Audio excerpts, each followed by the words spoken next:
listening to the seventh inning stretch right here on VSN. Now to your hosts, Logan Stone and Josh Edwards.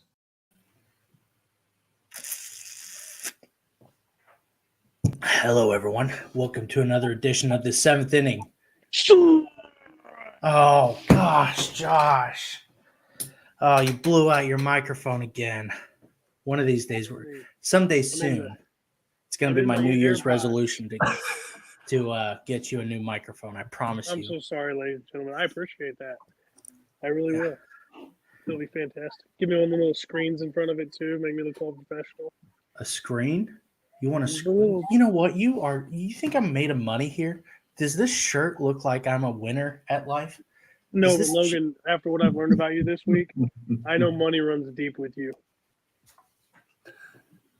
I have no idea what. Oh, yeah. Listen. Okay. Listen. Never mind.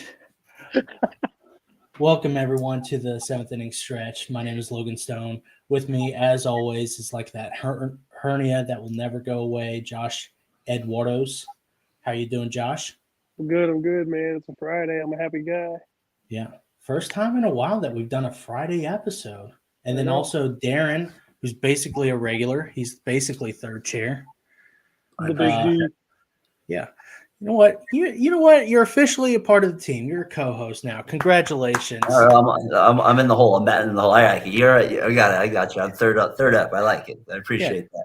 Yeah, you're welcome. Well, you have me on for a good episode, as you know. We got a lot to talk here. Yeah, right. Let's get right into it. I'm going to start off with the not breaking news, but today's news. Eric Hosmer was DFA'd by the Red Sox. Padres are paying, I think, the rest of his $39 million contract. Is it? So now everyone. First of all, I'm confused as to why the Red Sox DFA'd him. Like him or not, and maybe he's been down a little bit in his last couple of years, but he's definitely better than Bobby Dahlbeck. So yeah, this kind of comes to me as a shock, especially when they're kind of hemorrhaging players and they can't really afford to be in this kind of a predicament, I would say. The Red Sox are just making some questionable moves, not making moves that they need to be making. Josh, what do you think about this? I think the Red Sox are on fire and they're burning and they're going down. But every time they go really, really bad for a season, the next season they're really, really good. So who the hell knows what's going on?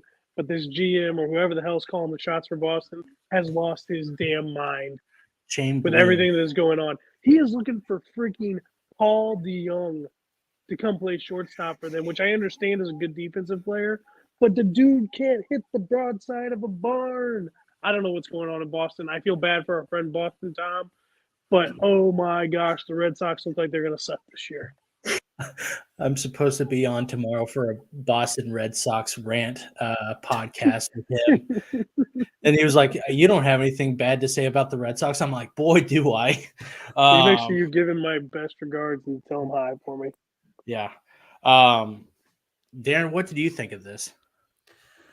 I mean, I don't think Hosmer hasn't really been that great to me, so I can understand why. And they're not paying any of his money. The Padres are paying almost all of it, so they don't really have anything to lose. And there's, from their standpoint, the Red Sox, I agree with overall. Some of their moves just haven't made any sense lately. I go all the way to the Betts trade. I just don't understand what you're doing, giving away one of the top 10 players in the league when you're the Red Sox. You're not like this middle of the pack team. That was the first move by Shane Bloom, by the way. Yeah, and then there's talk, and they don't sign Bogarts, who they usually, and the Red Sox usually re-sign some guys like that. You know what I mean? And then they have Devers, who he's kind of been in trade talks, and he's a really good player. So yeah, the Hosmer one doesn't really worry me as much because I think Hosmer has definitely lost a step. You know what I mean, in terms of his bat production. He still gets his walks, but I don't know. The Red Sox in general, though, they just don't really have a direction at this point. Well, who shoots down having a free player on their team? I mean, who are they going to play in front of them, I guess, is the better question, right? Yeah, that's what I'm saying. Is Devers going to play there? Body until you find something better. Yeah. Devers he's a good third baseman. Hosmer, I mean, he's not a great. I think defensively, he's not the greatest first baseman. But I mean, last year he had a 716 OPS and a 108 OPS plus with a 334 on base.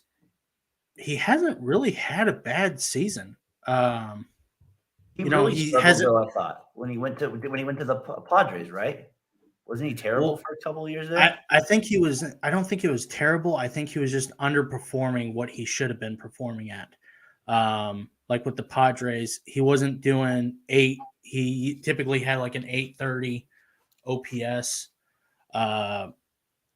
And so I think that's what they're looking at. They were wanting a power bat, and when he went to the Padres, he kind of went back. He's still performing averagely or a little bit above average. Yeah. I think it would be a good pickup for anyone, especially if he's free. I think for $40 million, he's not that good. But if you sign him for like $10 million, that's a great That's deal, fair. I think. That's fair. So I think that's why a lot of Padres and why everyone looked at that contract as such a bad deal for them. Yeah. But like another thing is like the whole JD Martinez. The Red Sox haven't signed JD Martinez. They haven't re-signed him. And JD, he said, listen, like at the trade deadline last year, he said he went up to Shane Bloom and he said, listen, you can trade me to whatever team you want, whatever helps this team. But I want you to also know that this will not affect me whenever I want to come back here and play for you again. So I'll resign for whatever money you want, whatever. Like he said he was like, I want to be a Red Sox. I want to be a part of the Boston Red Sox. That's it. That's all I want. And they're just kind of pissing around it when he's a really good DH. Oh yeah. And so it's just weird that they're not paying these guys the way they should be. And yeah, so Josh, do you have any additional thoughts on that? I just think Boston's screwed. They need to fire this Bloom guy and find somebody who actually understands baseball, respects the tradition of baseball in Boston, and who's going to give those fans something to cheer about. I am not a Boston fan by any means, but they're a historic team in baseball. They've been a big team for the last 20 years, on and off. Like I mentioned earlier, 1 year they're good, 1 year they're bad.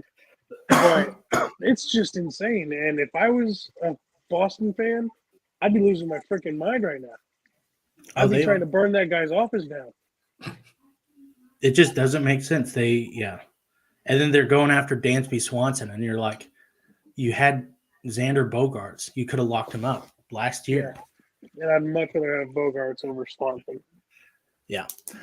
Darren, do you have any last thoughts on this one before we go? I wanted to go a little bit deeper onto the Red Sox thing, but I feel like that's fair. That's fair. Where did they finish last year? Were they dead last? Last place. Yeah. In their division. Yeah. Every other team was so good. They're pitching, right? Like without Sale, they really don't have like an arm that really like Walker was like their best pitcher for most of the year last year, I believe. And he's not. He's solid, but he can't be your ace. Yeah. I don't believe. And so I think the Red Sox do have an issue on the pitching staff side, and their bullpen wasn't very good last year. They signed Jansen, right? Correct? Yeah. So that was they picked up a little bit there in the bullpen. And I just like Devers a lot. So like with him in the lineup, I kind of always feel like he has that Jose Ramirez factor with their lineup too. Like the problem is they play in the East, and they got the Yankees there, and their division's a lot tougher than the AL Central. Hey, out of your Falcon mind, get on here. If you're on right now, we'll want you. Come on, you're a fellow. I've been trying to get you on for a while, actually. I say that, but I never actually asked you. I've been too shy. I hope you like Sean Murphy, son of a. I do want to get a Braves fan's opinion. So if you have the StreamYard, come and get on. So let's get into this Sean Murphy trade. Because this is just weird. This is weird beyond belief, especially whenever I started looking at where all these guys ranked. It's not good. So Sean Murphy on Tuesday, I believe, got traded to the Braves, and it was a three-way trade between the Brewers, Braves, and Athletics, obviously. William Contreras went to the Brewers along with Joe Piamps and Justin Yeager. Athletics got Kyle Muller, a number 5 prospect in the A's farm system. Freddie Tarnock, the 11th now in the farm system. Royber Salinas, 26 in that farm system. Manny Pena, who's a 35-year-old who's been in the majors for 10 years. And veteran catcher. They want that veteran leadership in the clubhouse. You lost Steven Vogt. and Esteri Ruiz, who is 6 in the farm system now. This doesn't make any sense whatsoever. Nope. For the Athletics. And I'm sorry because Sean, because last week at the winter meetings we saw everyone the A's general manager come up and he goes, we have all these players that we want in return. We have a high asking price for Sean Murphy, and we're willing to stick with him if we don't get the right trade package. And then 2 days later, they trade him for basically nothing. And listen, I thought the Cardinals trade for Arenado was bad. I feel like the Sean Murphy deal is a really bad trade. Like, I think this hurts a lot.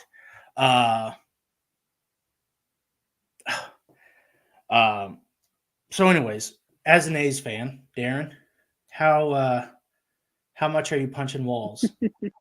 Well, I heard your guys some of the take that you guys had on Cardinals Chronicles about the trade as well, like from your standpoint, the Cardinals that get him, so that was interesting as well. Can I ask you real quick before I go? The thing is with the Cardinals, they're part of the trade because they were the team that looked like who I thought they were going to trade it for.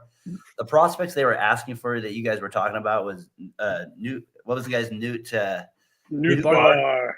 And what was the other guy that you guys didn't want to trade in the deal? It was Brandon Donovan. Donovan. Yeah. So he's not a prospect. He was a Gold Glover last year in his rookie year. Yeah, and that was that would have been the nice prize to get from that end of it. But the A's also have a history of trading for guys like this on other teams that maybe aren't like top 100, but more like 102, 3, 4. Like they have Jared Parker history, they have Brett Anderson history, they have Aaron Harang history. They have these guys that they kind of take that are in this pack and they kind of make them better than they usually get. That's kind of how the A's do business. And I think Sean Murphy's getting a little overhyped too. That's kind of from my standpoint. I don't see him as elite as other people see him. And I've been watching him. I feel like this year he did have a good season, but it wasn't, to me, I don't know, unreal. Like I could see why other teams wouldn't want to give up, like maybe what you're talking to Donovan for Murphy, because Murphy's not, I mean, maybe what is he, a one-time All-Star in his career, possibly a 2 at most. I don't see him.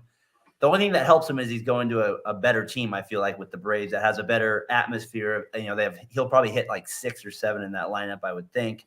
I don't know. I think for the A's, they made out okay in the trade. I know a lot of people didn't like it, but I've seen the highlights of the Mueller guy, and I actually think he looks pretty good. He doesn't have strikeout stuff that you want, like in terms of 99, but I think he'll actually be okay coming into the rotation for the A's. And the A's usually have a big ballpark, and I think we'll actually work out okay. Yeah. But you don't think you could have gotten the opposite, buddy? You know that. You don't think you could have gotten a top 50 prospect at least? I mean, nobody wanted to give it to him, right? Well, the thing with the Cardinals is that they don't really have a shortstop or a second baseman right now. It's kind of fluid.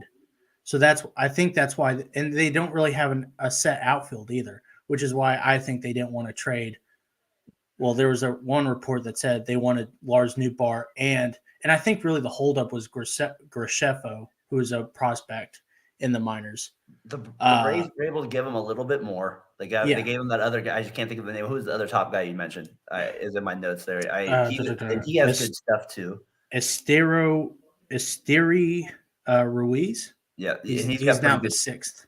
Yeah, and he's got pretty good stuff too. So I don't know. Well, I just think Murphy is getting a little bit more overhyped, and the A's have their best prospect, Laurinaitis, or he came up last year, and he Langeliers. plays catcher, and Yeah. he's their top. He was their top prospect going into last year. So I think they want to give him more playing time as well. Yeah, which is why you went and got Pena too. The Josh, veteran backup. The veteran backup. Josh, Oh my god! I know I've heard All right, your Josh, opinion on let's this. hear it. I know. Hold on, I got a question though. Like, and let me ask the question, and I'll say my piece. Okay. And Logan, mute yourself. Darren, do you think that we've seen the best that Sean Murphy can be, or do you think he's finally figured out and he's developing into the player that he's going to be in the future? Because he's only 28 years old, 3 years left in arbitration, still has some stuff to prove to get that big contract down the line. Does he get better, or is this as good as it gets? And if you think of it that way, did the Braves just steal arguably the best all-around catcher that was quote unquote on the market? Yeah, I just didn't see that. I guess from watching him play like that, I didn't think of him at that level like that. But you make a good point though. Like he is young. He has a good reason to play well over the next 3 years. Like that is a damn good reason to play good baseball. So I'm not saying that it won't work out. I'm just kind of put my foot out and saying I think the A's did okay in that trade as well. And I don't think Murphy's. I could see him having a better season, Josh, to answer your question clearly, because I said I think he could be a one-time All-Star. So, yes, I do think he could have a better season than he had last year. Because I think playing in Atlanta with a better team around him, with a better pitching staff, with a better coaching staff, he's going to be a better all-around player, or at least he should be. And like That's I said, fair. with the 3 years left in arbitration, he's got something to play for. He's still young and developing. Prime baseball for pros right now is between 27 and 33. Those are your best years typically. So he just got into what should be his prime. That's why I wanted Sean Murphy so bad, because I thought there was more to come. I don't think he's a world beater right now. But in a year or two, That's I fair. could see this guy being a 22 to 25 home run hitter, 100 plus RBIs, hitting 835 OPS, 120 OPS plus, day in and day out, Gold Glover, maybe Silver Slugger as a catcher. I saw that as a possibility of potential. And what we saw last year being, this is as bad as he's going to be, maybe a little bit worse. That's why I wanted him so bad. I was willing to give up Newt Barr or Gorman, Carlson, Burleson. I mean, I was willing to give up 4 guys for him. Yeah. But Mason not Wynn, I to think, get him. even was a possibility. I think he really was a possibility for. I think the Cardinals would have traded Mason Wynn. Yeah, I think so too, because that would have solidified the backstop and given some time to get Herrera ready. Yeah. But I mean, I'm looking at his baseball reference page.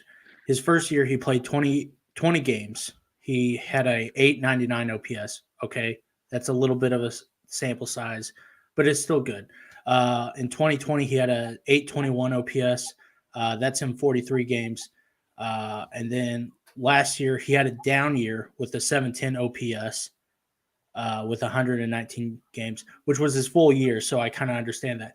This is his first real year. I mean, not his first real. It's his sophomore year, I would say. And he had a 759 OPS. He's getting better.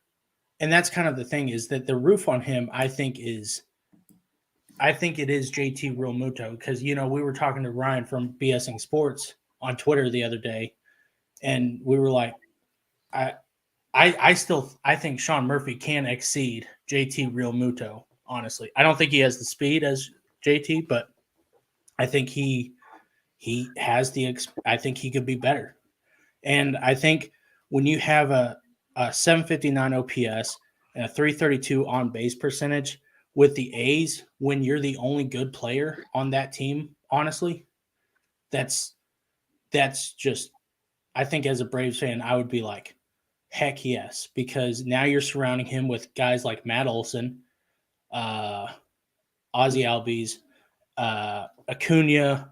I mean, Travis d'Arnaud, who's a seasoned veteran, who's now probably going to take more of a DH role, and like all these guys. And And I think he's going to just be better because now he's going to be able to see more pitches that he can, swing at. So I'm very excited about this, honestly.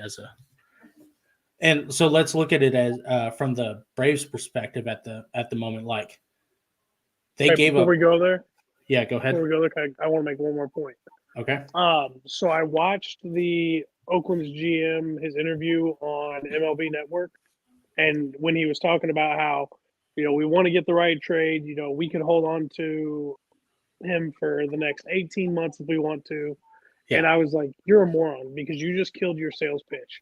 You wanted to demand so much, and then you went and you made yourself look like a complete ass clown by taking the deal you took and not getting better prospects. If all you really wanted was prospects, fine, I get it. But you could have gotten so much more just from the teams that were looking at Sean Murphy. And I think this is honestly a play for them to get the Oakland Athletics out of Oakland and get them to a different city. I think they're doing everything they can to destroy that team and relocate them. And I feel so bad for the people of Oakland. Don't But make it. like I said, the guy they have coming up to take his place is better than Sean Murphy. I'm just saying that, right? Yeah, now. that's what. So that's part of it. Like he's better. He's Yeah. way better. So I think that's also the thing that A's had to think about as well. Yeah. How young is he? I don't know. I bet he's like 22, 23. Okay, so it's time for him to get the majors. I was like, they could have sat him for another season, let him season some more, but I just can't. each his own. I'm bad with last names, so I'm not going to try. Shane Landeliers or something. Landelier. I'm going to call him Laronitis from Gladiator. That's what I'm going to call him. It's a Friday night. Sorry, fellas. It's all right, buddy. We can tell you've been drinking already. Yeah, right. Speaking of drinking, so let's look at it from the Braves' perspective, because I think honestly, and like that's the name of the title of the show, is freaking Braves Dark Magic. The biggest piece they really gave up was Moeller, who I believe in their farm system was 11th. I can't remember. And William Contreras. Those are really the biggest pieces that they had to give up for it. Everyone talks about how the Cardinals have dark magic. The Braves have Alex Anthopoulos, the GM for the Braves. He's great. He's a great GM. Like you think of, Dave Dombrowski with the Phillies and like all these other great GMs. He's one of them. I mean, I think he should be considered as one of them. He traded for Matt Olson and who was the other player on last year on that trade? With Matt Olson? Yeah, wasn't there another player? I'll look it up, but I don't think there was anybody else involved. Okay, never mind. But he got Matt Olson. He signed Acuna to a 5-year, 8-year, $100 million contract. Ozzie Albies is getting an 8-year, $35 million contract. Austin Riley, who was 4th place in MVP vote, sixth place last year in MVP votes. They got him for like $200 million for 10 years. I mean, they just steal all these guys, and they're just really good at getting these players for the cheap. So, I mean, if I'm a Braves fan, you have Travis d'Arnaud, who's a really solid hitter. He's probably you have him as a DH / backup catcher, which they're doing what I said the Cardinals should have done, which was have Sean Murphy as your catcher and then have a DH as your backup catcher. Anyway, so, I mean, that's just a really big deal. I'm surprised they got rid of William Contreras, but, I mean, if that's all you have to give up in order to get freaking Sean Murphy, who's I think is a better defensive and offensive player, that's pretty great. Darren, how unbiased can you be at the moment? I'm trying to be as unbiased as possible. I know they gave up a good player. I know they gave up a good player, like Josh is saying. So it'll probably, and it hurts too that it went to the Braves because, like you said, the history of it. But I'm just trying to look at it from some sort of positive standpoint as well. But it's tough as an A's fan to see your players consistently go like that, and it's hard from And from the Braves standpoint, like you said, they just have this potion, man. They just have these guys that come up year after year, and it's incredible. Their franchise just has done it for so long now. Yeah, it's amazing. Josh. All right, so I want to make 2 points. First of all, and I've said this before in past podcasts. If you haven't heard me say it before, get used to it because it's something I believe rings true and will always ring true. The Braves are a fantastic baseball organization. Players want to go play in Atlanta. I don't know why. I don't know exactly what it is because it's not like they've been in the same ballpark for the last 40 years that's got all this history and all these memories. But they have a fantastic organization. They have fantastic fans. Guys will go to Atlanta and play for a little less money because they believe Atlanta will always be in the hunt. It's very, very similar to St. Louis, except St. Louis has better baseball fans, in my opinion, and a more beautiful park. But there's something about Atlanta, and to me, what this feels like is Atlanta is trying to rebuild the team in the '90s, and they were so good with Maddox and Glavine for all those years. I got a feeling that that's what we're going to see here in the mid 2020s, in the late 2020s. We're going to see Atlanta there every year for the next 5, 6, 7 years because the way they have built these contracts and the way they have organized this team, they have these guys paid. They have a core paid for 5 years out. This team is going to be good. And it's just something everybody in NL is going to have to deal with. And I don't care how much money the Mets spend.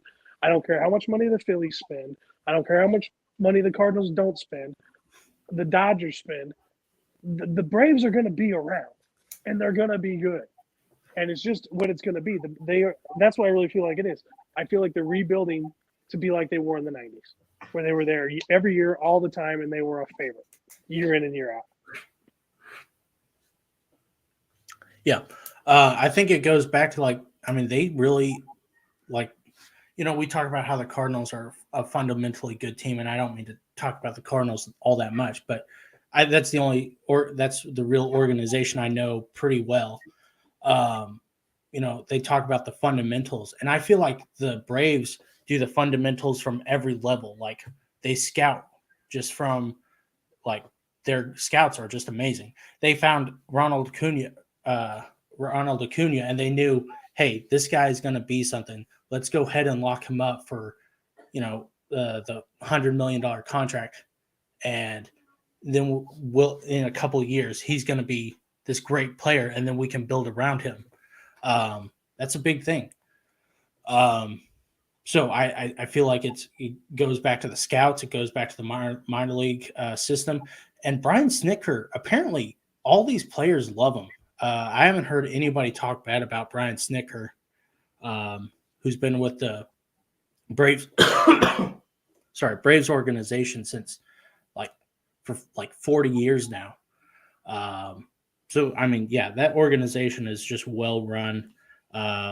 Players love it, and it's weird. I mean, because it kind of seemed like became a big deal, 3 years ago, 4 years ago. Before that, it didn't seem like anybody really took the Braves seriously. So. I mean, they won 15 division titles in a row or something like that. I mean, that stopped, and then they kind of missed out on a few years. They've always been right there. I mean, and the other thing with the Braves is they're able to sign these guys to cheap contracts when they're young. They get pretty good deals on them, like Albies and Harris Jr. and then Acuna, and then they have guys like Strichter and Fried. So yeah, they're set up really nice. I mean, it's a culture that they have in Atlanta. They have a fantastic baseball culture. They don't do it right in basketball. They don't do it right in football, but damn, they know how to do it for baseball. For sure. For sure. You say they don't do it right in football? When was the last time the Falcons were actually any good? Oh, sorry. I was thinking of Georgia Tech. I was like, didn't they just win a championship? Georgia Tech's not that great, but Georgia's fantastic in football. Oh, Georgia. I don't give a shit about football. Let's talk about one little A signing to brighten Darren's day. Trevor May signed a 1-year deal. Trevor May, a reliever. Was it a 1-year deal? I can't remember. So 1 year, $7 million deal. 1 year, $7 million deal with the Oakland Athletics.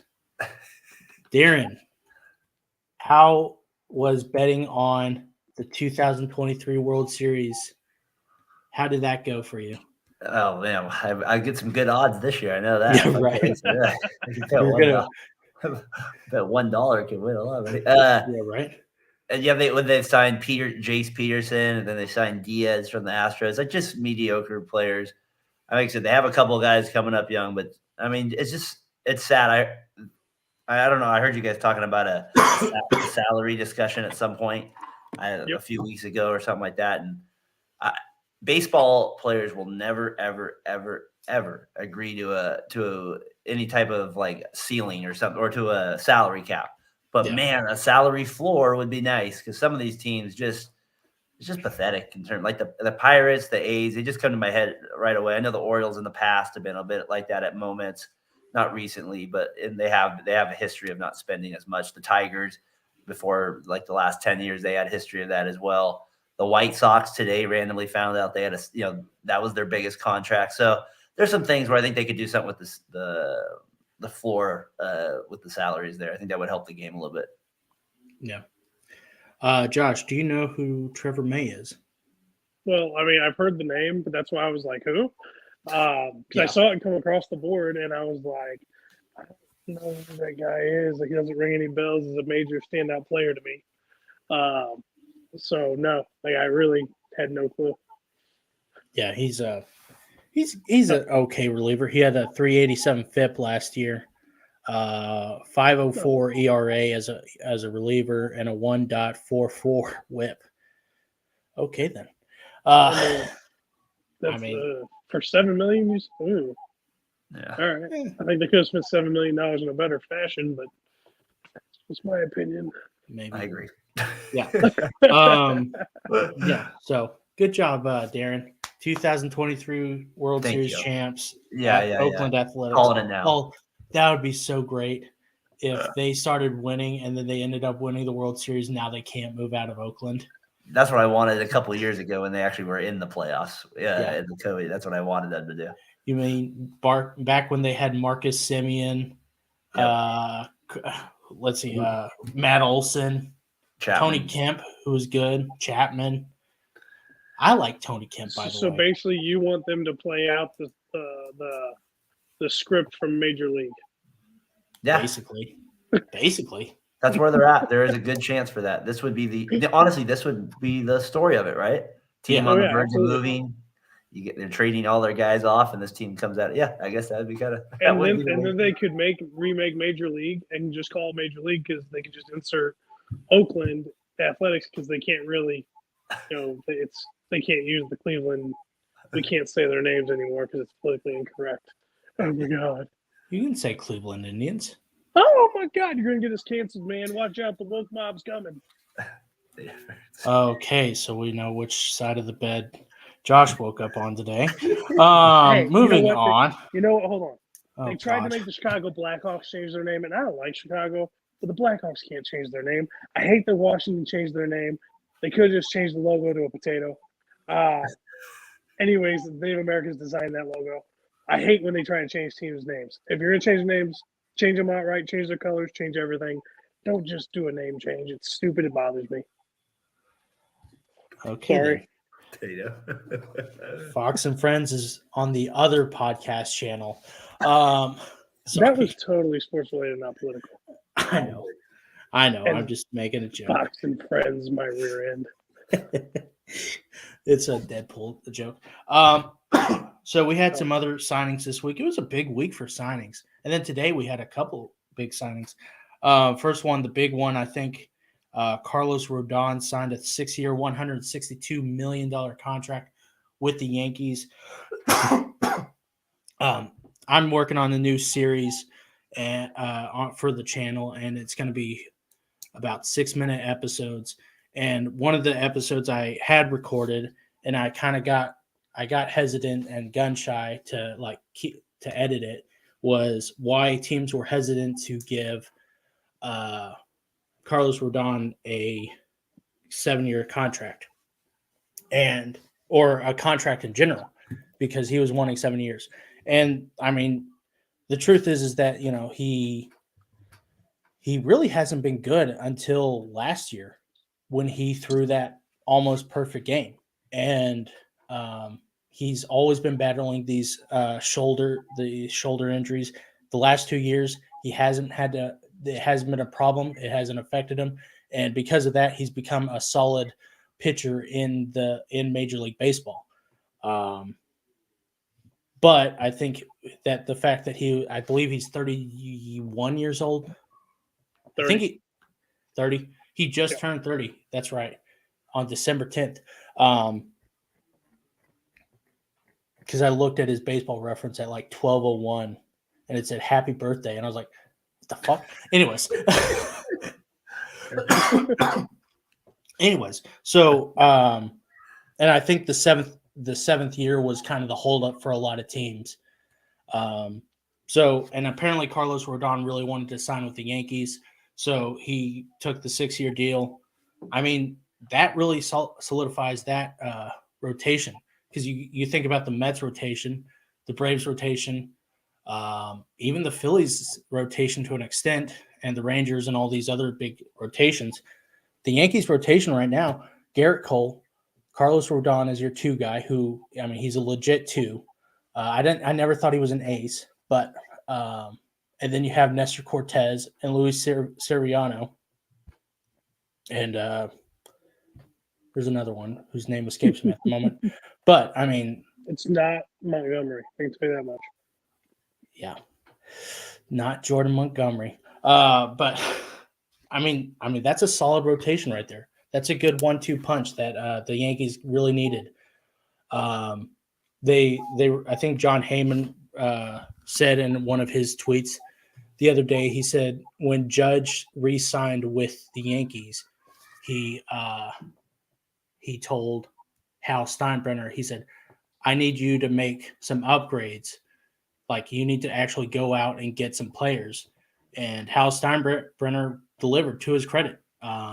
Went and got Carlos Rodon. And that's a big pickup. Darren, what do you think of this deal? I mean, I think it's to go with Cole, you got a righty-lefty combination. Rondon, when he's on his game, I mean, he just goes right at you. I mean, he just throws like pure gas and then the slider once in a while there. But he just challenges you with high fastballs. Be curious how he does in that park against righties a little bit, just with that short porch. There, just curious on that, like some of the home runs that might go that way. But I mean, if you're a Yankees fan and he hates the Astros with a passion, I mean, how can you not like dig that signing? Now, if you go from the contract standpoint, I mean, I think that's fair. Like if you're an organization and you didn't want to give him 7 years, I mean, that's a lot of years to give a pitcher who, could be hurt very easily and not see very much action. So I think the Yankees are the one team that's kind of in a position financially, and kind of, it's funny you said that with Judge. Hey, you paid me $360 million. I need you to fork up a little bit more here to get more players. It's just, the Yankees are the team where they can kind of go out and do things like that, I feel. And man, it makes them a lot better. Yeah. I mean, it really does change them a lot. Oh man. Much scarier in a playoff series. Yeah. And when, this past playoffs, I mean, they were pretty solid in the pitching wise, but in the NLC or ALCS, but I mean, they really should have been better. I think they lost one of those games like 6-0 or something, something ridiculous. And $27 million a year isn't a bad option for a guy. I think $27 million was pretty solid, especially when guys like Verlander were being paid $42 million a year, and DeGrom was being paid $37 million. 27 was about where I thought Rodon would be, but that's pretty good. That's a pretty good pickup for the Yankees. Pissed off as a Cardinals fan, but whatever. Josh, what do you think? I'm okay with it as a Cardinals fan because he kind of has Jack Flaherty syndrome where he's always hurt. I mean, Yankees, I think it's a smart move for them. They have money to blow, so let him blow it. If he ends up getting injured or misses half the season, they have the financial abilities to go pick up another player or trade prospects to go take a good pitcher off a team that's not going to make the playoffs and free up somebody's salary budget area. I mean, Rondon's good, but I mean, I've seen him be bad. Last year was his best year. Had a great season last season. It's a good pickup for the Yanks. That's kind of where we all thought he was going to end up going anyways because he wanted to go there. I'm not surprised. I don't think it was a great signing. I don't think it was a bad signing. It was just like, hey, here's another big pitcher going to the Yankees. It is what it is. Yeah, that's I think the holdup. Yeah, it's surprised. I honestly, it is kind of like it's a signing type thing. Like it's not good or great. I mean, I think it's a great pickup for the next 3 years. But yeah, you do make a good point, Josh. I mean, that's my problem. It's the length. Because of his injury history, it's the term for me that is the problem. Yeah, I would have given the guy $30 million a year on a 3-year contract. Yeah. I think he's worth that 100%. Do Yeah. I think it was 6 years, 162? Nah, in my opinion, I'll let that go all day long, and I'll go find somebody else and pick up a good middle reliever to help, cover for two of my guys that can only go 5 innings. Yeah. Any last thoughts on this one? Carlos Rodon going to the Yankees. I tried to find what the rest of their rotation looks like, but looking on John Boy Media and I know who it is. It's Harrison Bader.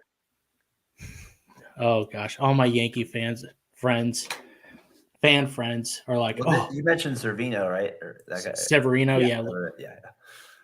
Yeah. All my Yankee friends are like, oh, I think the Cardinals lost this trade. We got Harrison Bader. He's been really good. Like he hit 5 home runs in the playoffs. Good for him. But you watch in June of 2023, you're going to be like, oh my gosh, I hate him. Oh, and he doesn't even have his hair anymore. Thank God. This little shithead. Okay, the next biggest thing was Carlos Correa signed a 13-year, $350 million contract with your San Francisco 49ers. I don't know what I was trying to say right there. That's a big sign. They missed out on Judge. They missed out on another player too, whose name escapes me. Was it Bogarts? Yeah. And so they settled on Carlos Correa, who I think is actually a really good pickup for him. A lot of people were mad that it was a 13-year deal, but I believe like whenever he hits that 40 years old, you can say, hey, listen, maybe you can retire and we'll defer the money up until like 2050 or something. So I don't think the years is really that big of a problem as a lot of people do, but I think it's a good solid pickup. It's not the big signing that they could have gotten, and I think maybe it was Darren and Tyler on your show that you were talking about. Like, I don't think it was it wasn't. Damn it. I know who it was. Yeah, it wasn't us. It was the Saggy Nuts podcast. Damn it. Okay. They said, the problem wasn't really the hitting. They did have a problem with hitting and offense, but they really needed to go out and get like an ace pitcher, like a Carlos Rodon. They got a couple really good, solid guys, but not like that great pitcher. And I think that's going to hurt them in a long run too. The one smart thing that they ever said on a podcast, don't go watch that show. Anyways, Darren, what do you think of this? You're kind of from the Bay Area. Is everyone jumping for joy? Well, I have to disagree with you. Think about the Giants need a pitching. I mean, their pitching is pretty good if you look at their 5 starters. Their hitting would have been pathetic. I mean, it would have been one of the worst lineups in all of baseball if you looked at it on paper. If they don't sign Correa, and even with him, it's still not one of the top lineups in the league, but it sure gives them a lot more depth. I mean, we're talking maybe having William Flores batting third, or that's what you were looking at with the Giants possibly. Yeah. They were Brandon Crawford, so I think it was a must. I mean, it was just they had to do something. Their fan base, I'm telling you, it would have rioted. It would have rioted for sure, because they're acting like a middle of the pack franchise that makes like not very much money.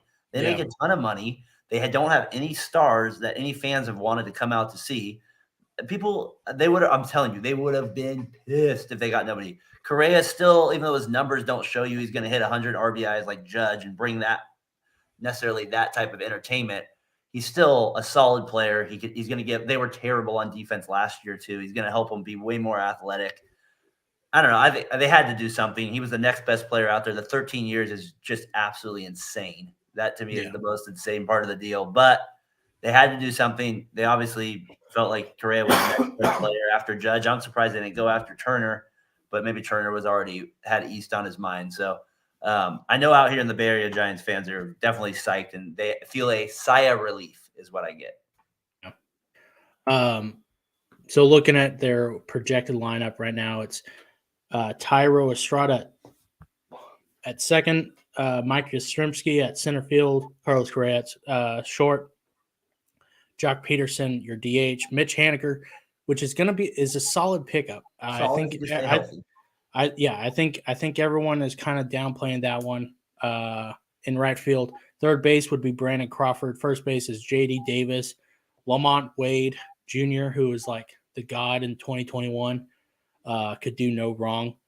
Left field, and Joey Bart at catcher. I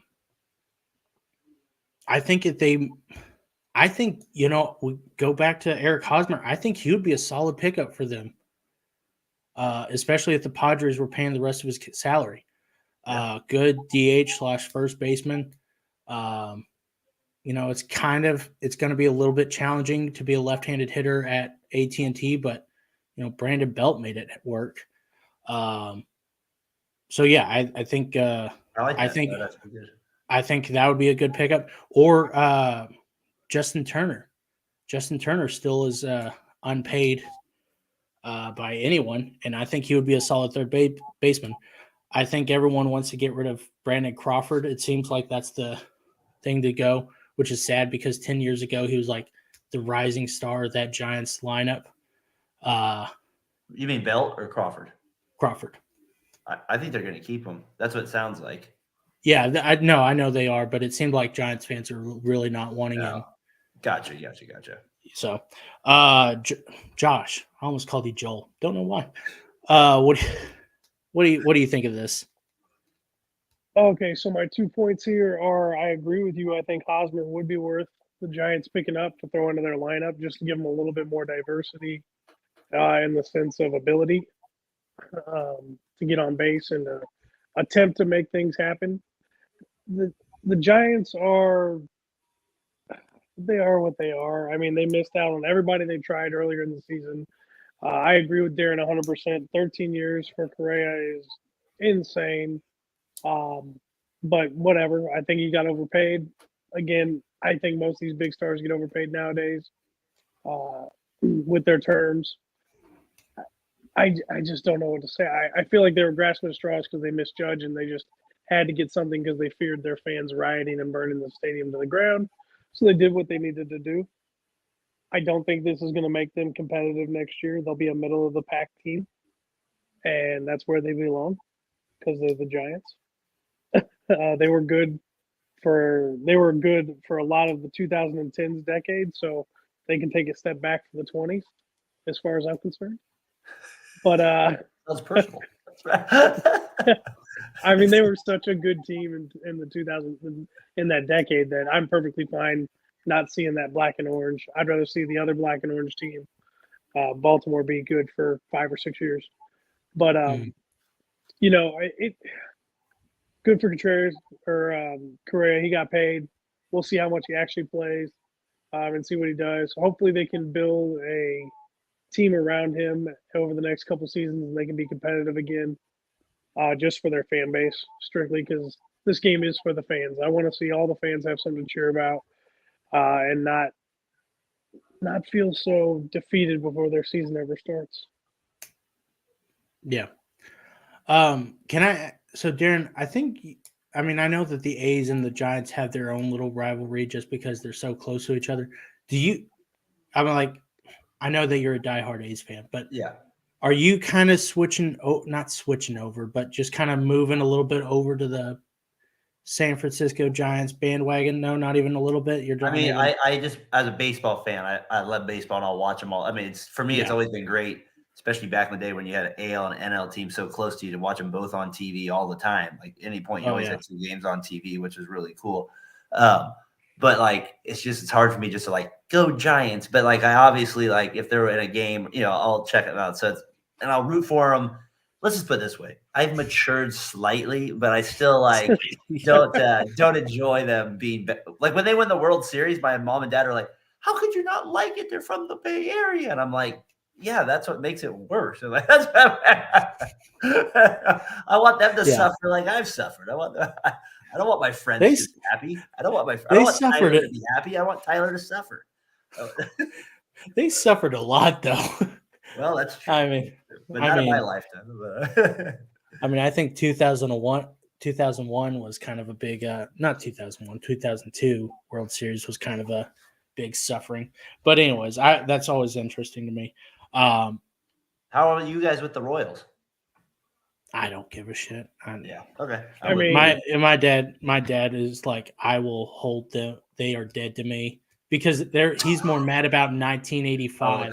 He won't even root for the Chiefs because Kansas City is like this whole like gateway to hell for him. Like his brother, my uncle lives in Kansas City and he won't even visit him because it's Kansas City. That's how much 1985 hurt him. That's deep. Yeah. I mean, KC's KC for me. When they're good, I'll root for them, but I don't root for them above the Cardinals. Yeah.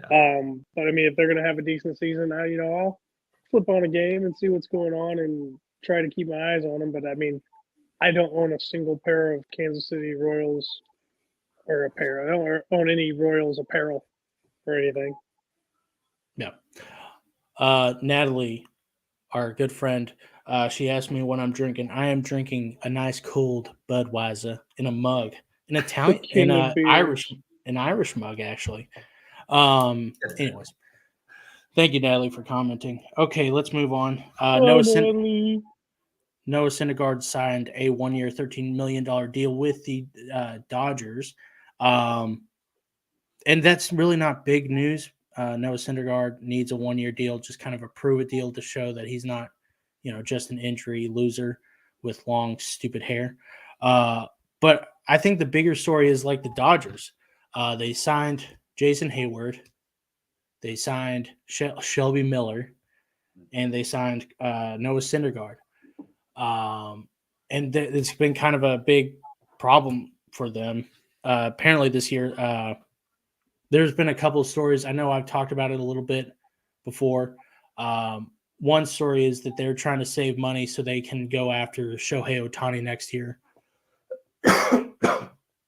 And that's why they're not really offering guys big money contracts.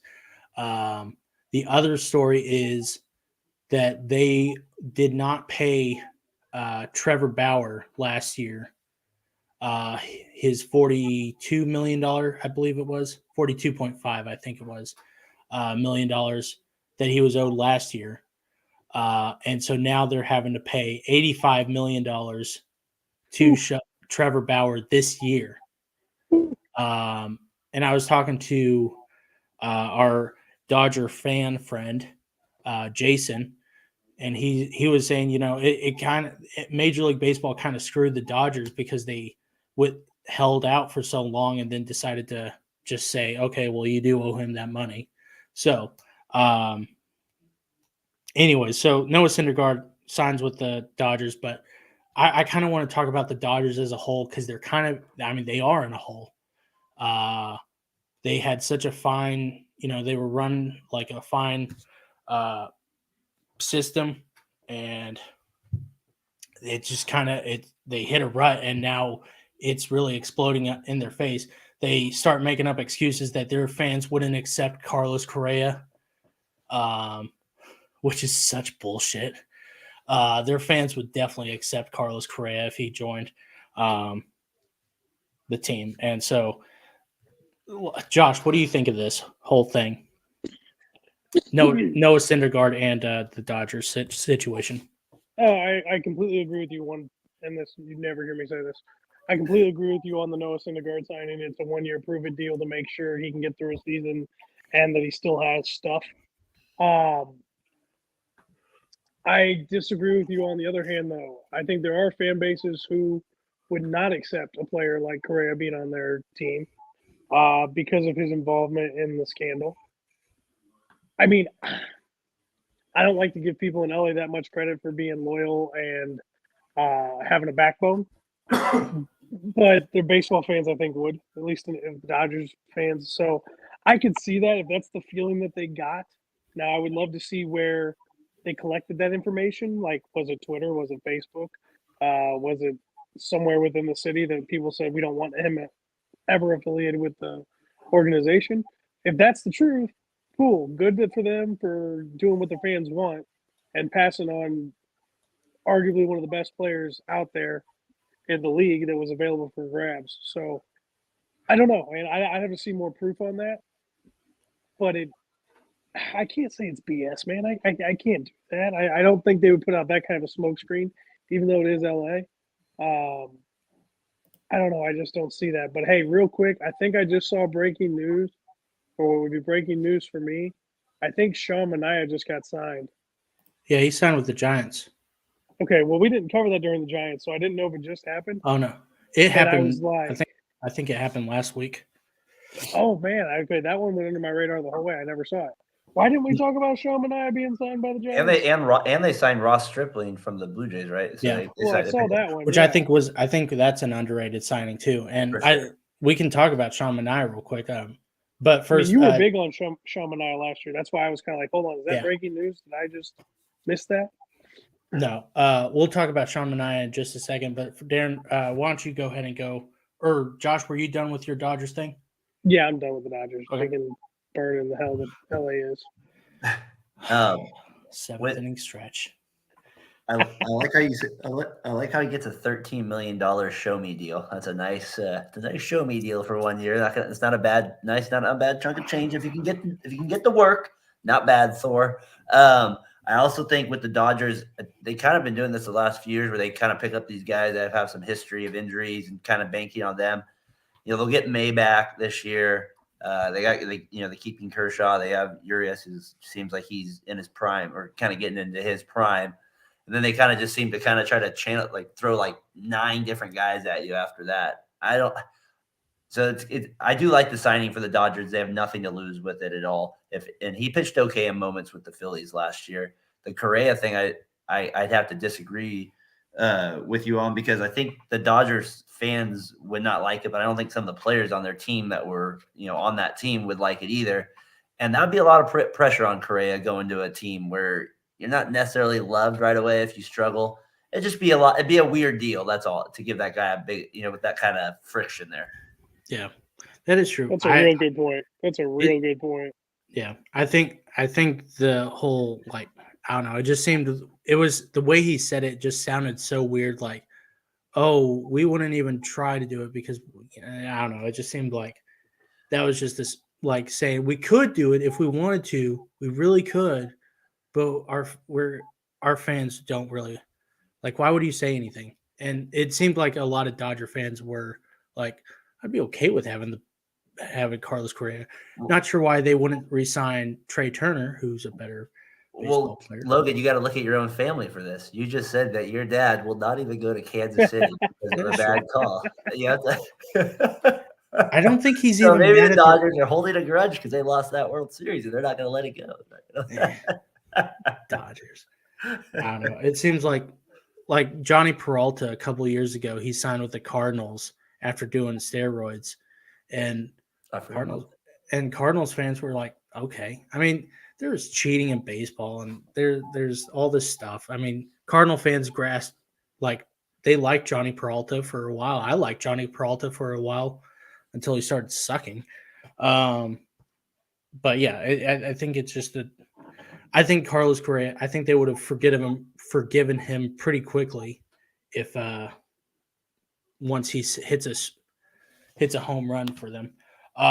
So let's talk about Sean Manaea real quick, and Ross Stripling. Consequence, whatever. That's what happens whenever I drink 2 beers at once. Josh, what do you want to say about it since you brought it up? No, I honestly, I never saw the signing, so I thought it was breaking news. So I thought I was gonna put No. breaking news on the show, so I apologize. No, you're good. But you were big on Sean Manaea last year. You really wanted him to come over to the Cardinals and wanted them to sign him. He went to the Padres, didn't have all that great of a season, and now he got signed by the Giants. And like I said, we were talking a lot about the Giants, and nobody mentioned the signing. And I was like, did I miss this, or is this breaking news? Like, is this just happening? Do we need to say this? So I want to get your thoughts actually on the Manaea deal to San Francisco. So I knew that he was going to get I figured he would get a 1 year prove me deal like Noah Syndergaard. And I would have taken that, honestly. I think he ended up getting a $13 million deal too. Let me look at that. But I mean, I think the Cardinals would have benefited from him because he's kind of a low risk, high reward. It's a 1 year, $9.75 million contract. That's pretty good because he pitched really well with the A's. And I think I don't know exactly what was going on with him last year, but I believe he was just I think he's going to come back. And this is something I was going to bring up on our predictions of the year episode for opening day. I think he's going to have a career year next year. And I think in 2020, the 2023 offseason, he's going to become a really high paid pitcher or a high value pitcher. And so I if I was the Cardinals, I would have wanted that. Oh, I'm sorry. It's a 2 year, $25 million deal. I thought 9. So yeah, I think that was a big deal. I think that's a smart deal for the Giants. Low risk, high reward. If it doesn't work out for you this year, you can trade him in the offseason. Anyways, so that's my thing. Cardinals should have done it, but they won't because they're jackasses. Whatever. I'm a Phillies fan. It doesn't matter. Darren? Manaea's definitely lost something, though, from when he first came up. Like, when I watch him on the A's, he got rocked that one time in the postseason. It just seemed like since then he's just been a little bit off his game when he got, and he doesn't throw as hard as like your prototypical like pitcher you'd like. So his location is really important. And we saw it in the playoffs with the Padres. Like when his location's off, he'll get rocked at moments because he kind of has that slider that it can, if it's not breaking, it just serves it right up to a right-hander. And that's been his problem the last couple of years. It's like everything he's leaving up in the zone, and he doesn't throw hard enough to get away with that stuff. So with the Giants' big ballpark, the weather there, there's a chance for him to have a little success back in California. We'll see what happens with it, or back in the Northern California, I should say. I think it's a good signing for the Giants. I still have my doubts, though. Yeah. Josh, do you have any other thoughts on this one? No, honestly, I was just curious. I mean, it's a cheap deal, so I don't know any team that wouldn't have tried to take that risk because, I agree with you on that one too. Low risk, high reward. Darren makes good points. He hasn't been quite the same the last year and a half or so. So, but when he's on, the dude's money, and he's got crazy cool hair. But I think it does have an effect on you as a pitcher. And Sean Manaea, you're talking about whenever he had that blow up was in 2020, right? Yeah, and then last year, right? He got lit up too. Yeah. So for me, I think when you have players from Joey Gallo with the Rangers, Sean Murphy, Tony Kemp, I think is one of those players. Sean Manaea, Frankie Montas, when they're doing well in a really bad place with little to no fans in the stands, and then they go to bigger places like San Diego or the Yankees, I think you kind of get the pressure is just a lot, and it doesn't always translate super well, and you're just kind of bamboozled by it. I don't know if that's a real thing, but I feel like it is. That's kind of a theory I have. So I kind of expect Sean Manaea to do somewhat better. Darren, you want to slap me upside the head with something like that, or no? That's fair. That's a fair take. That's not a bad going into next year. High risk. I like that one. We haven't seen it for a couple of years. Yeah. Ross Stripling, we can go ahead and touch on him real quick. 3.1 or 3.01 ERA last year, 3.11 FIP, 1.02 WHIP, 1.29 ERA plus. It's a solid pickup for the Giants. Very underrated pitcher. I like him a lot. Giants are gonna. I mean, I still think they needed an ace, but I mean, it's a solid rotation for sure. Well, I know they're banking on Logan Webb being the ace, so that's Yeah. like what they're banking on with him. And then they have guys like you said, Stripling, and then I can't think of them. They have Alex Wood, I believe, too, in their rotation. So they have like a very salary, good efficiency in terms of salary to pitcher ratio, especially with the Correa signing there. So they have some guys that they could be very good, but they're also guys that like last year, that they kind of go back to the mean. And what was the Giants' record last year? 81-81. So we'll see what what these guys really can bring. Can they stay healthy? That's been a big thing with the Giants pitchers too over the last couple of years. They just have not stayed healthy as well. Yeah. Josh, do you have any thoughts? No, I mean, it's a good, solid, fairly cheap pickup. I mean, we were talking about how the Giants need help here, there, and everywhere. And, like I said, I missed the Mania signing. I saw this Stripling signing. So, good for them. Well, let's see what happens. I still don't think Correa is enough. They're still probably the number 3 team in that division, if not number 4. So we'll see what happens. They might have something to build on over the next couple of years and regain their prominence from when we were teenagers and in our early 20s. I mean, with the Giants too, they did win 107 games. We did. You have to. They didn't last year. They struggled, but they did win 107 games the year before. Beat the Dodgers in the division. So I think they still have some of those pieces there.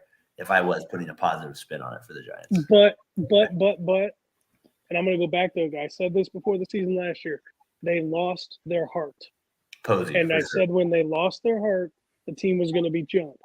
That was No one doubt. prediction I actually got outright right. And I don't know if they found their heart again yet.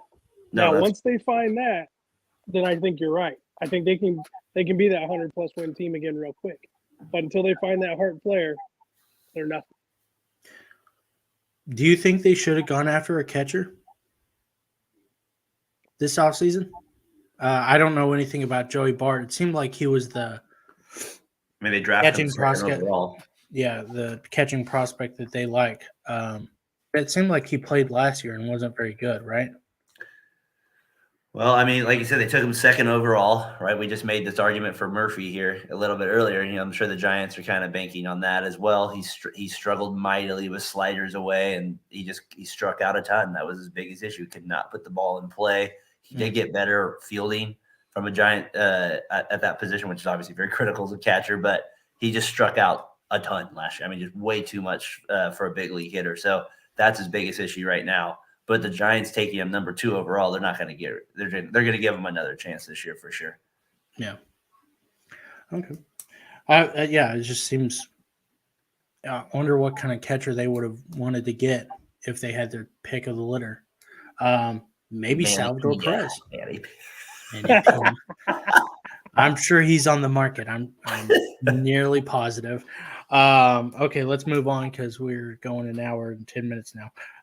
Joey Gallo signed a 1-year, $11 million deal with the Twins. And by the way, sorry on the notes that I never put what teams they signed with. Yeah, I appreciate that. Sorry about that. Joey, I just realized that. I was like, oh, yeah, I know. So that's all that matters. I think this is another prove it. I mean, this is for sure another prove it deal. Low risk, high reward for the Twins. $11 million. Yeah, he's a great defensive player. I think he's a platinum glove winner. Yeah. No, he's not. Is he? I think he was a couple of years ago. Yeah. And then there's not going to be a shift next year. And he was another player I thought the Cardinals should have gone after. No shift. He strikes out a lot. But I think as Major League Baseball, one of the things about analytics is that you realized, or a lot of people realized, was the strikeout is not the worst possible outcome I think the worst possible outcome is swinging at the first pitch and hitting it to a double play. That's not a slight on any particular player, past or present. I promise you it wasn't. I did not mean it like that. But I think they're so I don't look at the strikeout as much as as a big deal as a lot of other people do. Look, when he is on. Oh my gosh, we got a big comment. Hot girls here by XXX20. They always find you, man. It must be the website you're visiting. Yeah, it's all the Pornhub. Anyways, darn. I wish it was a little bit more flavorful than that, but whatever. Anyway, so Joey Gallo, I think the Twins are smart for getting him. Joey Gallo, I think he's gonna have a better year this year. I think he's gonna go back to 2020, 2029 or 2019, 2021, first half 2021. Joey Gallo, a little bit less pressure than the Yankees. He showed a lot of promise with the Dodgers last year. So I think with the elimination of the shift, I think he's gonna go off, and I think he's gonna get a better deal next year. Josh, do you have any thoughts? I want Darren to go first. Okay, Darren, do you have any thoughts? I think it's a like you said, a good deal for the Twins. Higher. They get Joey Gallo, who hit 40 home runs for you, but he could also hit 179 and 22 home runs for you and do nothing. Yeah. He kind of reminds me of, you remember the guy Mark Reynolds? You remember that name? His career kind of reminds me of something like go to that, like where he struck out just an absolute ton, but he did have enough quality seasons where he hit 227 and like 40 home runs. Can Gallo get back to that? I don't know. Like you say, it's a good risk, but I mean, man, he strikes out so much. It's like, at what point do we also take that part of it where he just maybe is in that Bellinger part of it too, where he just is like, his swing is so off, where he just tries to uppercut everything that the percentage of you making contact is way down. So I don't expect much from him. I loved Mark Reynolds, by the way. He was a Cardinal for about 5 minutes. Yeah. He was one of those guys I loved. I was like, oh my gosh. He was good for the Diamondbacks there for a few years. Yeah. Diamondbacks. Oh my gosh. Mark Reynolds, he got me all warm and fuzzy inside now. And the Orioles, I think. Orioles, Arizona, Colorado, Washington, Milwaukee, New York, Cleveland. Anyways, Josh, are you ready to present anything? Yeah, I mean, I think Joey Gallo is trash. So I think he won that deal. You say strikeouts don't matter, or they shouldn't matter as much as they do. There's a very key part of the word strikeout that is super important to baseball because you only get 27 of them a game, and that's out. Yeah. And that means no contact, no RBI, nothing. So, yeah, strikeouts are bad. You're never going to convince me that strikeouts are good. This is a guy who could – not okay, let me rephrase. Not the strikeouts are good, but the strikeouts are okay. They're a part of the game. They do happen. I understand that. Yeah. But a guy who has the potential to strike out 100-plus times a year is not somebody I want to pay $11 million to be in my lineup. So I would pass on Joey Gallo all day long. I don't care how much power he's got. When you've got the potential to strike out that much, that often, and your swing is that horrible, unless you get the perfect pitch, I don't need him. I get that. And I should reiterate, I don't think strikeouts are good. I think an out is bad no matter where you slice it. I'm just saying, 20 years ago, people would judge a player on batting average, home runs, RBIs for some reason. If you're on a sucky team, RBIs, you're not going to get a lot of RBIs. And strikeouts, I think strikeouts are a little bit harder to – I don't think it really quantifies into a player's how good a player is. But I'm still on Mark Reynolds' Paul DeYoung. We need to slap him out of it. He's getting too late. Mark Reynolds, wake up. Yeah. He's got – in his career, he's got 1,927 strikeouts and 700 walks. Crazy. Oh my If gosh! his eye was that good for the Braves, why did he strike out so much? I don't Swing think. for the fences. I mean, this is over 13 years, so Oh, never mind. yeah. That's not that good on the wall. Logan, do you have Anyways. the stats up right there? Yeah, Mark Reynolds. Yeah. What's the most home runs he hit? Did he get 50 one year or just shy? The most he hit was 44, Okay, so he never got and 50. that was his third year in the majors. Okay. But in that year, he hit 44 home runs and 223 strikeouts right there. Jesus Christ. So either he struck out or he hit it out of the park. That's basically what great. happened. And Yeah, I don't need that on my team. 350 on base percentage. That you'd kill for that, honestly. That's not bad. That And yeah, and that's not so bad at all. and so that's kind of my point is listen, you may strike out a lot, but you can still have a good on base percentage. And that's kind of like my mindset is listen, Joey Gallo, he's a very odd ball player.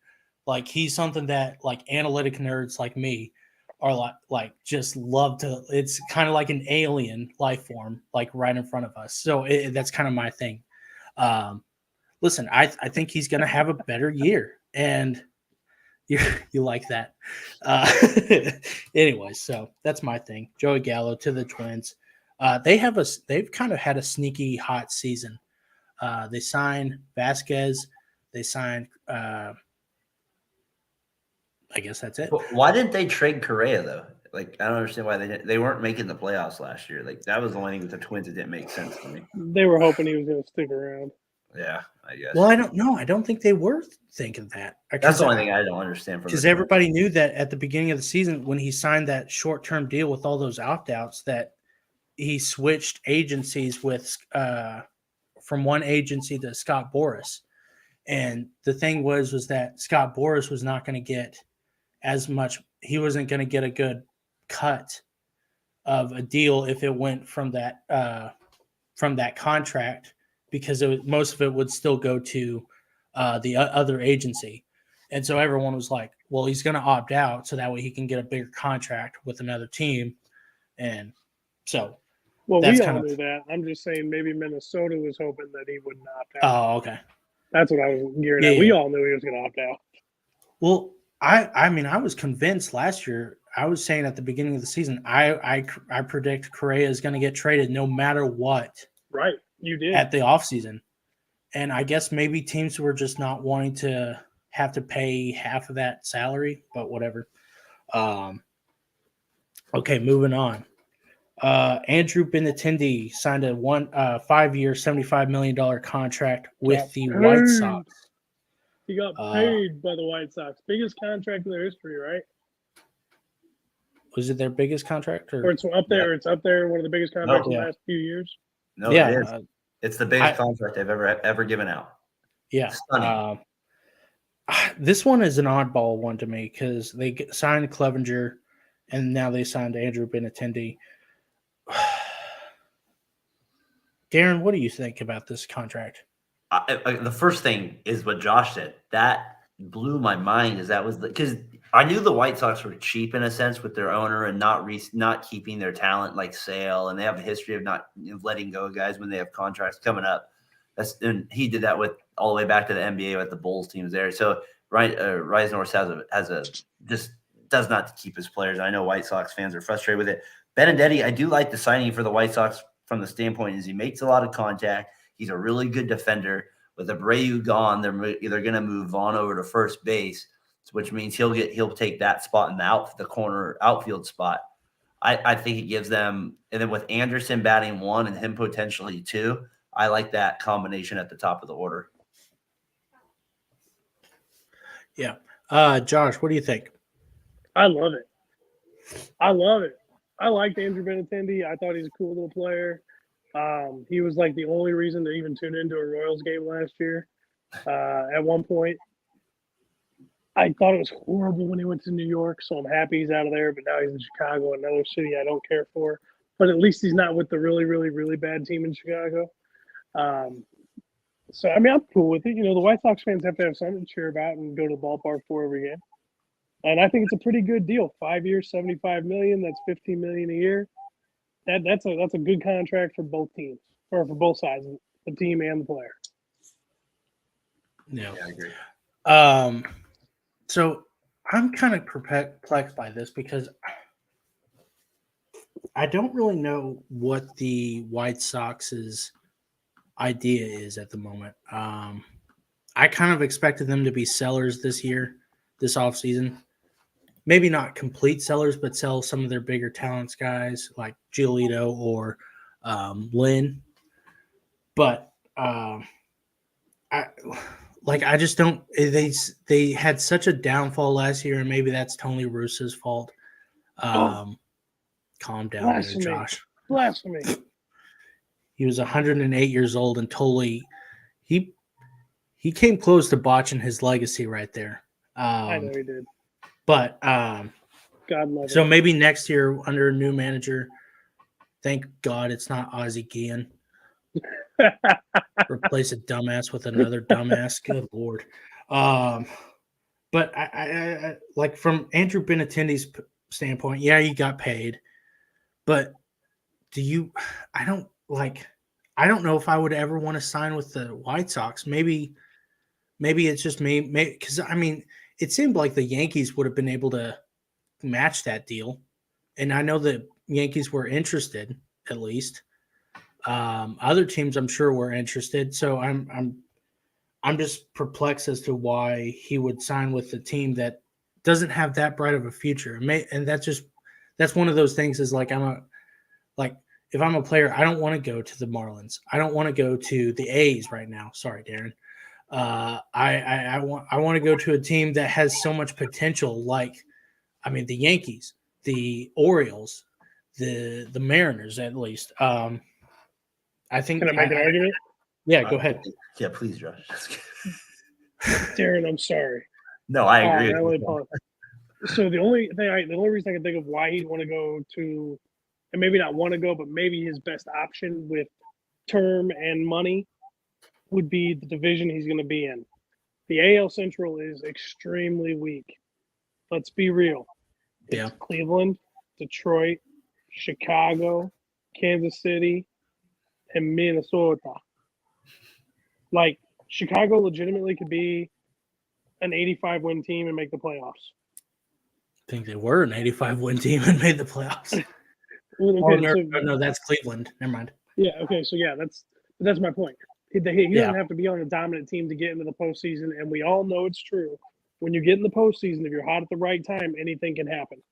Yeah. So maybe he was like, you know what, this is a good term. This is good dollars. Yeah, it's in Chicago, but they're in a weak division. I got a chance to play for division titles. Yeah. Where he's still gonna have a lot of tax rate, but he's not gonna have as much tax rate in New York. And he doesn't have to go to Canada all the time like he would if he was in New York. I mean, though he is Canadian, I believe. But maybe he doesn't like Toronto. I don't know. Hold on. Maybe he doesn't like Toronto. I mean, maybe he didn't like the cold. I mean, I don't know. Yeah, was he not allowed to go there? Probably. He wasn't allowed to go. He was in the regular season. He wasn't allowed to go, and then he ended up getting when he was with jabby. Yeah, when he was with the Orioles, Royals, he wouldn't get the vaccine, and then they're back. And then whenever he got traded to the Yankees, he got the jabby. Yeah. Hot girls here again. Again? Yeah, I don't know what happened. I love you, man. Oh, XXX20.site. Go there, guys. And Eric that was my only thought on why Benintendi would go to the White Sox. I mean, he's familiar with that division, playing for the Royals. So, I mean, at least he knows his competition. He played good when he was with the Royals. Maybe that's what he's thinking. I don't know. Yeah. I just, if I played for the Royals and they were that bad, I would be like, I don't want to go. I don't want to go to another team like that. I want to go to even the Dodgers at this point. Like, just go to somewhere. Anyways, that's just me, though. I mean, I could came to St. Louis. Logan, that's going to be my bold prediction. I think the White Sox are going to be good. I think you're underestimating their talent. I think with Anderson, Benintendi, Vaughn, Jimenez, and the other outfielder that I just can't think of right now. Let me look it up. Luis Robert. And then you have Giolito, who if he gets it back with Lynn with Hendricks as your closer. They also have that lefty, and they also have the other. I can't think of the righty who threw a really good game this year. He has nasty stuff. Dylan Cease? No, let me look. He almost threw he was throwing a no hitter for a while. Corbett or what's Yeah. his name? And he's got really good stuff. Yeah. The thing was last year was they don't have any depth though. It's Kepka. They didn't have any Arm depth. And they had such an injury prone team. Like Luis Robert refuses to stay healthy an entire season. So like a lot of their players just get injured so easily, and then their backups are just trash. And so that was kind of my thing was like, you can't win a season like that, especially 162 games. I still think La Russa had a factor to do with that as well. I think there was some motivation, and like you said, absolutely, they were still in the hunt, and I just feel like the talent's there. I don't know what it is. I see like I really feel like the talent, they're top 5, and then you have Grandal, who's a capable on base percentage guy. I just feel like they have potential to maybe have a better season next year. Yeah, I mean, I think La Russa lost that club when he fell asleep.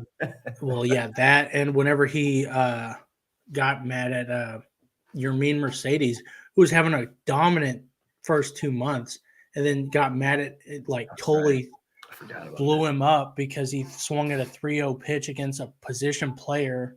I mean, good Lord. I forgot about that. That was ridiculous. And that was, I think that lost him. Yeah. So, but yeah, good for Andrew Benintendi. He got paid. So he lives in Chicago. So he's got to build his fence up about 30 feet, but whatever. My dad just texted me. Anyways, hey, Dad. My dad just said, "What about Yachty?" Because what about Yachty? He's managing Puerto Rico. My dad just wants to piss me off. He knows my trigger words. Okay, and final deal that I deemed worthy was Kodai Senga, a 5-year, $75 million contract, player option after year 3 with the Mets. Mets, I think one of the biggest things was went from playing really far behind and having a highly questionable rotation about middle of the winter meetings, playing catch up to the Phillies, to having a really dominant rotation. Verlander, Scherzer being a number 2 guy is always great, no matter how you slice it. You have Quintana, McGill, and now Kodai Senga. That's pretty good. That's a pretty good rotation right there. So, Darren, what do you think? Yeah, to me, the Mets is funny. They just kind of went out and got their owner just spent just a ton of money this year. I was shocked they didn't go out and get anybody else just on the way they were looking. I think it's when you take a guy like this from Japan, I always feel like it ends up working out for the most part, for at least the first year. So and they always have really good sinkers, and a lot of Major League Baseball players don't see that pitch as much anymore. And this guy seemed like he had a pretty nasty splitter and sinker, kind of like Yu Darvish had when he first came into the league. I would expect him to be a good fit with the Mets. I mean, the crowd's going to be behind him. They have, I think it's going to be a good signing. I usually believe in these type of signings for some reason, because they're usually good ball players. They've just been under contract in a different country. So I expect it to work out. Yeah, Josh?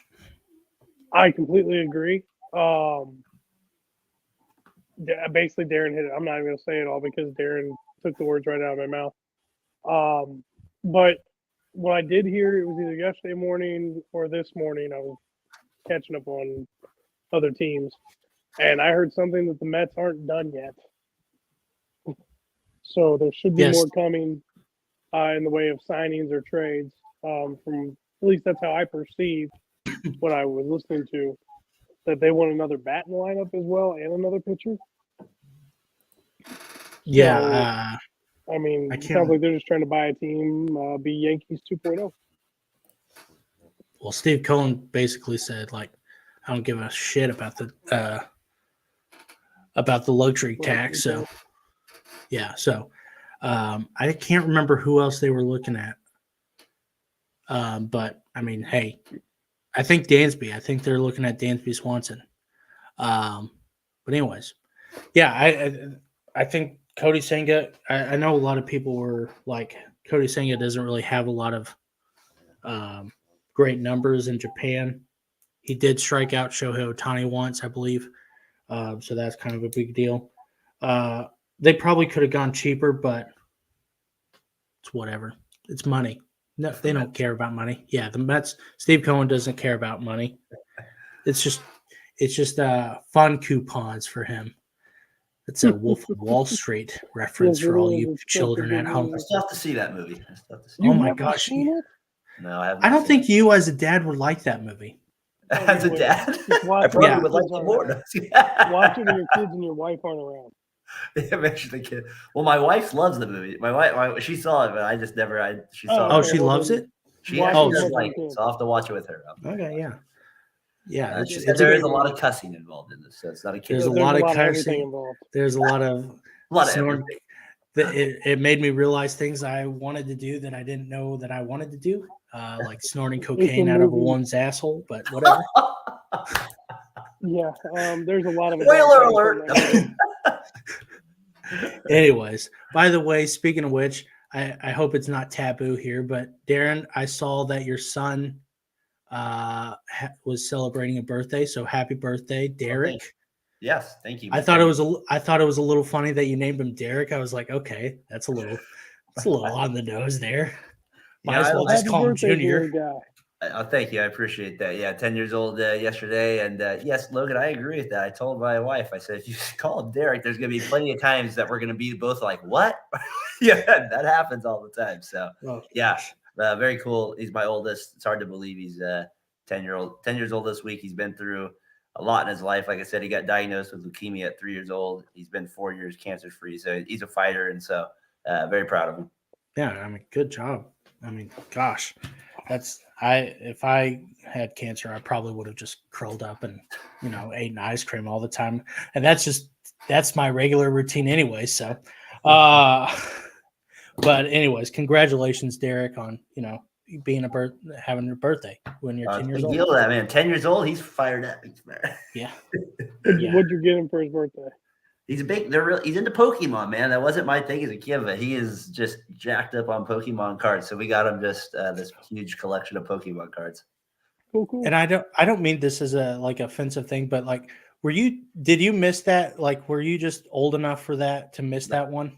Yeah, I was more like 90s. That would have been like Teenage Mutant Ninja Turtles, that kind of stuff. Like that. Mm-hmm. More my I don't know how I missed that train. I think as a kid, I just never liked the way that anime looked. So I was like, what the fuck? And I think it was one of those things where I didn't know that like I was allowed to watch that show. And so my parents were like, why don't you watch Pokemon? I'm like, I thought I wasn't allowed to. So that was another thing too. Hold on, Darren. How old are you again? I'm 38. No. Yeah. You're old. I didn't know you. Okay. Whatever. You look good for your age, man. I thought you were my age. I guess it makes sense. You have a 10-year-old son and you're a teacher, so never mind. Okay. I guess that makes sense. Whatever. So, because I caught the Pokemon phase because of the Game Boy game. Yeah. So I was big into the game, not as much. And I mean, I collected the cards, but I thoroughly enjoyed the original video games. For some reason, I had a Pokemon game on N64. That's going back. There was Stadium, and then there was. I grew up on that one. I think it was Stadium. I think Stadium was okay. But I don't even remember playing it. Like whenever I was a kid, I played Star Fox 64 and and what was it? Super Mario. What was the other game? Mario there was 64, Donkey Kong 64, Pac-Man. There was an arcade game that I used to play. Like it had all these old arcade games. Like it had Pac-Man. It had what was that old ostrich one where you ran around and I don't know. It used to be that was and the beer one God. where you're the bartender and you throw beer. Yes. That was my favorite game too. Anyway, Joust. Oh my gosh, Joust was the ostrich one. I love how I'm the youngest one here, and I still like I I meet y'all up more. All right. I have more in common with you guys than I do with people my age. Hey, I still Anyways. have my Atari. Oh gosh. We had that Duck Hunter for a while too. Yeah. Anyways, I like Paperboy. That's my last one. Paperboy. Oh God.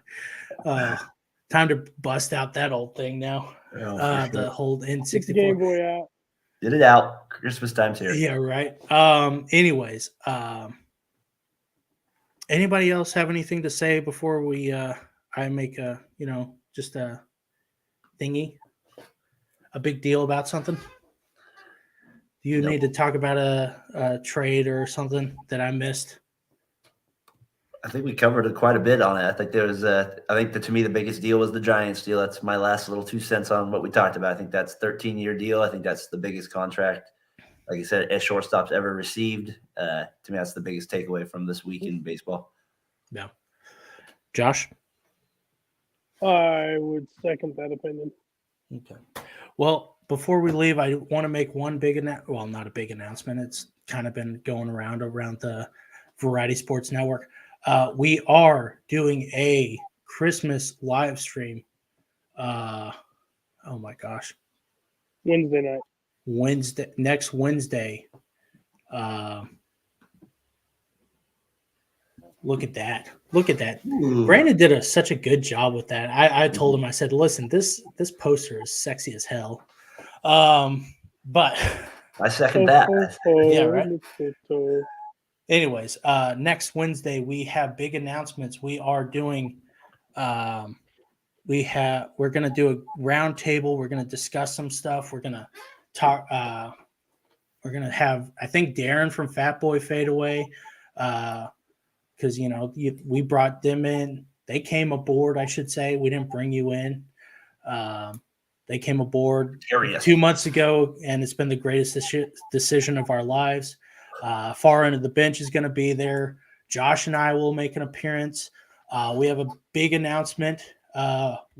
Actually, one of them does pertain to the 7th inning stretch, so that's going to be a big one. We have new shows that we're going to do. We're going to introduce, and yeah. So if you don't, oh my gosh, what is wrong with me today? If you don't have any plans on December 21st at 8:30 Central Standard Time, go to the Variety Sports Network page on YouTube and watch this special, because it is going to be very special. It's going to be better than the Star Wars holiday special. Almost everything's better than the Star Wars holiday special. You have not watched Indian porn. Anyways. Nope, sure haven't. Sorry. Anyways. But yeah, and another thing is, if you haven't already subscribed to the Variety Sports Network, subscribe now. We have a bunch of shows. We have Talking the Gridiron, hosted by our own boy, Darren from Fat Boy Fadeaway. Not Fadeaway. Good Lord. We're going to have to stop letting you do these because you're just not smooth. I don't know what the heck is going on with me today. Talking the Gridiron, great show. We're going to have special guests on Sunday.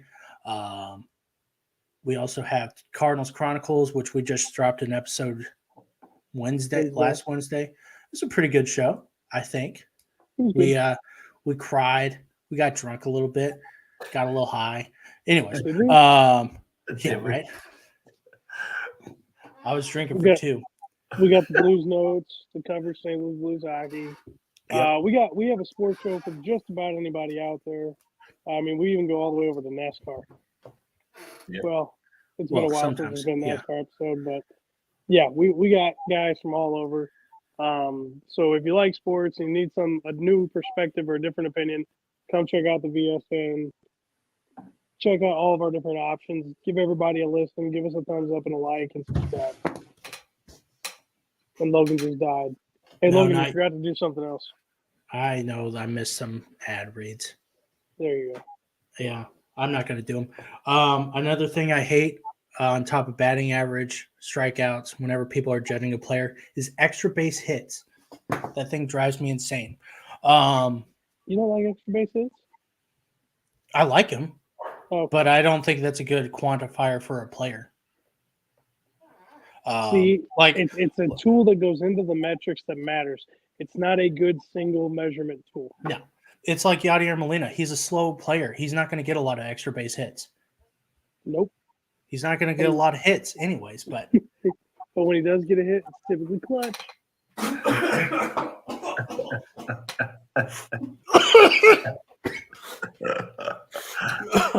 sorry, couldn't keep a straight face on that one. Oh, You know man. it's true though. Not the last 2 years, but yes, Oh before. my god, the dude was old and his knees were shot. I'm just Stop saying he should judging have. him based on his last 2 or 3 years. I'm just saying, yes, in his prime, yeah, he was really good like that. I say that all the time. After I called Okay. you out. Darren, you Well, want he's to plug left your it show? And do you have any words of wisdom to go before we kick it? Hey, check us out, Fat Boy Fadeaway Sports Sunday morning. Also, like Logan mentioned, Talking the Gridiron Sunday nights. We'll help to get out of your Falcon mind. He'll be on the podcast talking Falcon Saints. It'll be good to have him on the show finally. And then we'll maybe we'll have 3 other people on too. So we'll see how that goes. But my words of wisdom this week would be just stay out of trouble, Logan. Just stay out of I plan on staying home all week, so that probably won't happen. Josh, do you have any words of wisdom? Have a good weekend. Get ready for the holiday. Enjoy the time with your families. Christmas And next that's all week? I got. Christmas is next weekend. Crazy. I'm so glad I'm Jewish. And then guess what? What? The New Year is the weekend after that. Yeah. But yeah. Nobody's Gosh, gonna die on us. sorry that water went straight to my uvula whenever I made that shot at Yachty. Anyways, That's what you get, karma. yeah. Anyways, everyone have a good week. Sorry we didn't do the mud show. We were supposed to talk about mudding the baseballs, and I was so excited about that because the thing has been on my laptop for a couple months now. Save And it for a slow week. yeah, apparently there's no slow week in the off season. So, anyways, everyone, live long. Don't forget to watch the Christmas special next Wednesday. Everyone, live long. Watch some damn baseball. Bye, Felicia. Okay.